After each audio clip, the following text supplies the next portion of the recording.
इतिहास में कुछ कहानियाँ हैं जो समय के साथ मिटती नहीं बल्कि मज़ीद पुरअसरार बनती जाती हैं। ये कहानी है एक पूरी बस्ती की जो ज़मीन से ऐसे गायब हुई जैसे कभी मौजूद ही नहीं थी। Lost colony of Roanoke. 25 जुलाई 1587 3 जहाज़ खामोश समंदर को चीरते हुए नॉर्थ कैरोलिना के साहिल की तरफ बढ़ रहे थे। इन जहाज़ों में सवार थे 115 लोग, मर्द, औरतें, बच्चे और एक ख्वाब। नई दुनिया में एक नई ज़िंदगी का ख्वाब। इनकी क़यादत कर रहे थे गवर्नर जॉन वाइट। लेकिन ये सरज़मी आसान ना थी। 2 साल पहले भी यहाँ एक कोशिश हो चुकी थी जो भूख, खौफ और खून में ख़त्म हुई।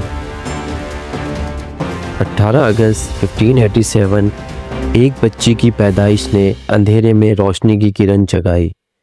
नई दुनिया में पैदा होने वाली पहली अंग्रेज़ बच्ची। लेकिन खुशी का लम्हा बहुत मुख्तसर था। खुराक ख़त्म हो रही थी, सर्दी करीब आ रही थी। ज़िंदा रहने के लिए एक ख़तरनाक फ़ैसला करना पड़ा और वो था वापस इंग्लैंड जाना। जॉन वाइट अपने ख़ानदान को पीछे छोड़कर रवाना हो गए, लेकिन तकदीर को कुछ और मंजूर था। जब वो इंग्लैंड पहुँचे तो मुल्क जंग के दहाने पर खड़ा था। मलका एलिज़ाबेथ ने तमाम जहाज़ रोक दिए क्योंकि स्पेनिश आर्मादा का ख़तरा मंडला रहा था। और यूँ 6 महीने गुजर गए, साल हुआ, 2 साल हुए, 3 साल में बदल गए। आखिर 1590s में जॉन वाइट वापस लौटे, उसी दिन जब उनकी 89 की तीसरी सालगिरह थी। लेकिन वहाँ कोई नहीं था, ना कोई चीख, ना कोई लाश। पूरा गांव खामोशी से गायब हो चुका था। घर टूटे हुए नहीं थे बल्कि एहतियात से हटाए गए थे, जैसे वो लोग कहीं गए हों।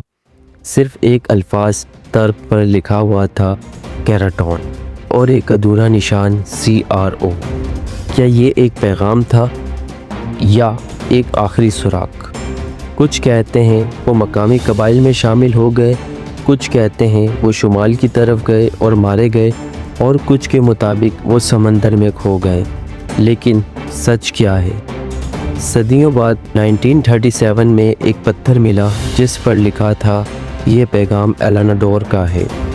इसमें लिखा था, भूख, बीमारी और हमलों ने सब कुछ ख़त्म कर दिया।